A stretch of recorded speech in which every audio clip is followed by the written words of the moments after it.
No. But I do have I do have a long work day. Building a giant rocket should take years, but SpaceX is doing it in less than a month. If you have ever watched someone build a house, you know the slow parts are not always the hard parts. A lot of time gets wasted on waiting. People wait for parts to arrive. They wait for a crane to show up. They wait for a boss to make a decision. Now imagine that house is a giant steel rocket booster. It is taller than a 20-story building. It is as heavy as a stack of freight trains. SpaceX is building these at Starbase in South Texas. They just cut the time to put together a booster called Booster 19 to about 26 days. The one before it, Booster 18, took 175 days. That is like building a house in 1 month instead of 6 months. They did not use magic or new robots, they just stopped waiting and kept moving. Waiting is the enemy of building anything big. When a team stops working, they lose their rhythm, they forget where they left off, they start checking things they already checked, they hold meetings and move tools around. The whole line slows down. Booster 19 was different because SpaceX treated it like the most important thing in the world. It is like when your car breaks down and you need it for work on Monday.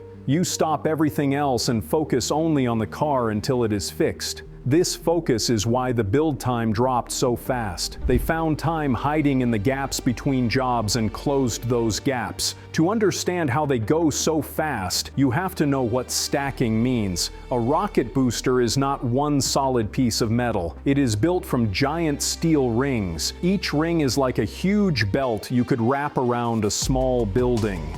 Workers stack these rings on top of each other and weld them together.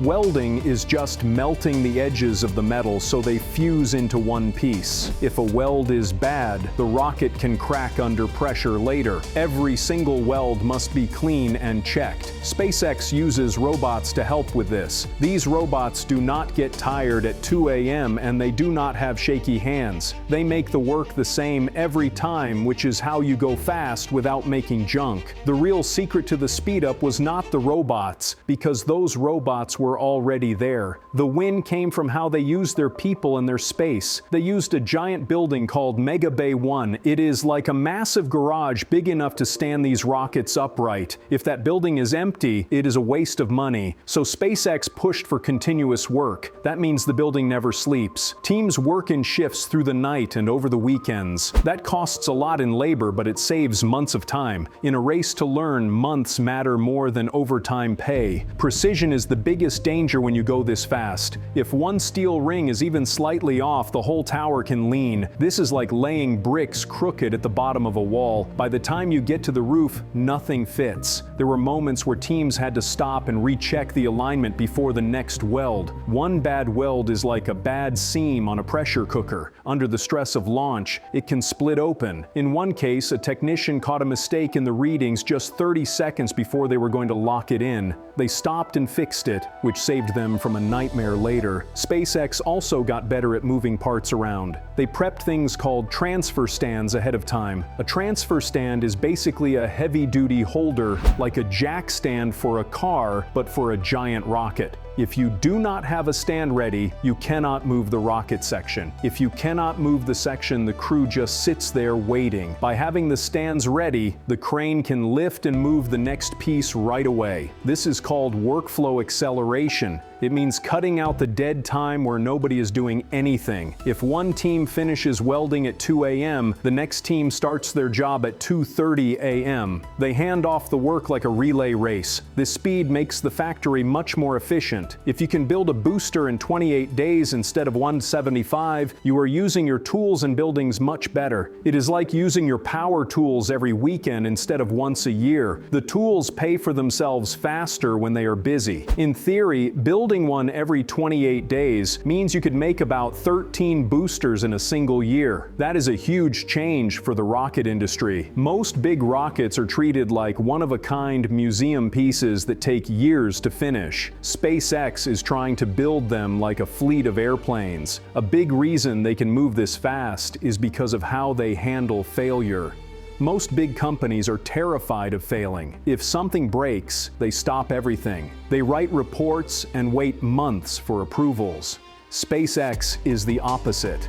When Booster 18 had a problem, they did not hit pause. They treated the failure like a lesson and put that lesson into the next rocket right away. They do not want things to be perfect on paper, they want them to be better by Friday. It is like a restaurant kitchen during a rush. If a plate goes out wrong, you do not close the restaurant for 2 weeks. You fix the mistake and keep cooking. This approach is very different from traditional programs like the Space Launch System, or SLS. The SLS is NASA's big moon rocket. One single SLS launch costs about $4.1 billion. That is billion with a B. For comparison, Starship is meant to cost much less once it is working. The SLS is built in different places across the country and then shipped to Florida. This involves a lot of paperwork and long reviews. That style protects lives, but it also makes things move very slowly. SpaceX is led by a mindset that says if you are not breaking things, you are not moving fast enough. They build, they test, they break something, and then they build again even faster.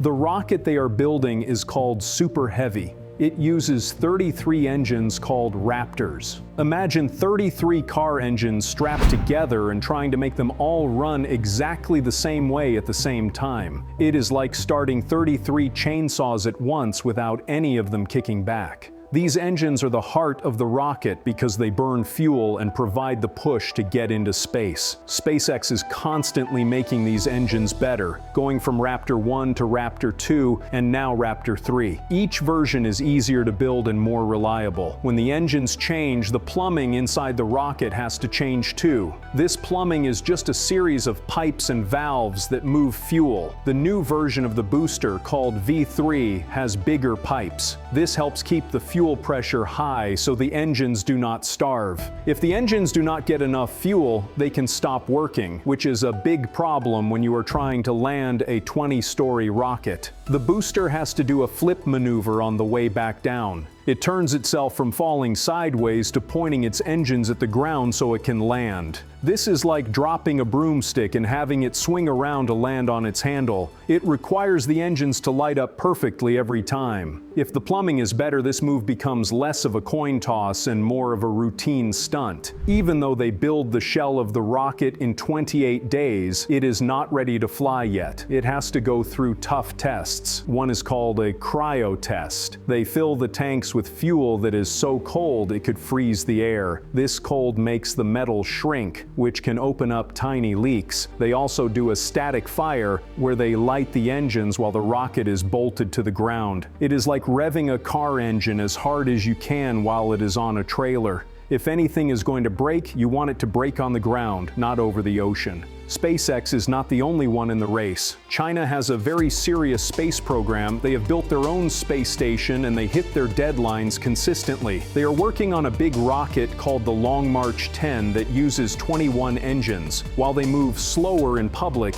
they are very steady and have a lot of money. If China decides to start building and testing as fast as SpaceX, they could become a major threat in the next 10 years. Right now, SpaceX leads because of their aggressive factory speed, but they cannot afford to slow down. The ultimate goal of all this speed is reuse. SpaceX wants to fly the same booster over and over again, just like an airplane. If you have to spend months repairing a rocket after it flies, you are not really reusing it, you are rebuilding it. The new V3 booster is designed to need fewer repairs after it lands. If they can get to a point where they only need a few quick checks before flying again, they will not even need to build as many rockets. The factory will have already done its job of creating a fleet. Right now, the ship that sits on top of the booster is actually the part that takes longer to build. While a booster can be put together in about 28 days, the ship takes 40 to 60 days. The ship is more complex because it has a nose cone and heat shields. Without the ship, the boosters are just giant metal tubes sitting around. But since SpaceX has already shown they can speed up the booster line, they will likely do the same for the ships. They will find the bottlenecks, add more people, and remove the waiting time. This is the shift from a science project to a transportation machine. SpaceX is not just building a rocket, they are building a system that builds rockets. They treat the factory like a product that they can tune and improve. Every time they build a new booster, they get a little better and a little faster. If booster 19 took 28 days, the next one might take 24. Eventually, they will think in weeks instead of months. This changes everything in the space industry. It means more missions, more satellites, and more chances to go to the moon and Mars. In the end, this speed comes down to a simple lesson: stop wasting time. They found hours and days hidden in the gaps between teams and steps. They chose to move fast and learn from their mistakes rather than moving slowly and trying to be perfect. One fast build could be a fluke and two could be luck, but 5 or 10 fast builds in a row is a system. If SpaceX can turn rocket building into a reliable system, the rest of the world will have to catch up. The winner in space is the one who can build, test, and rebuild the fastest.